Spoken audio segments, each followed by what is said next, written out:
A do doje ta kishit përkrajush në Kuvend Kosovës edhe komandantin ish komandantin e përgjithshëm të QK-s, Dajn Azem Sylin. Me raste sot partitë politike në përballen me retorikën e reformim. A nënkupton reformimi që figurat censore që kontribuan dikur të trajtohen si mbetje inerte? Daja ka qenë pjesë e Kuvendit Kosovës. Daja është simbol i luftës sonë. Daja është njëri më i përgjithshëm i kohës, njëri më i gatshëm, njëri i lëvizjes popullore, njëri që i ka qëndru burgjeve viteve të 80. Njëri që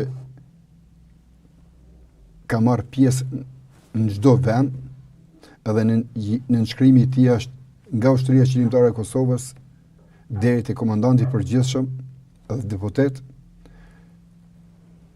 Doja sot për mu në këtë ditë simbolizon lirinë e vendit tonë. Po pjesë e politikës, reformat edhe ndryshimet janë që ne të krijojmë gjeneratat që do të jenë në zhvillim. Pa diskutim.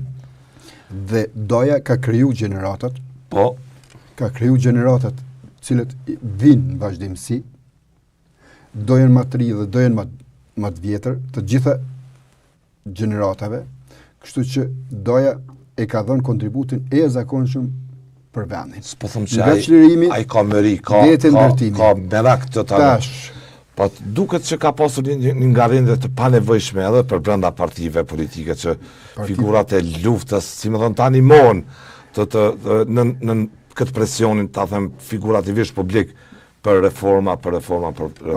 Partit i kanë dy kuptime, interesi i idealizmës dhe interesi politik. Po. Doja pjesë e idealizmës politike të ndërtimit ka mri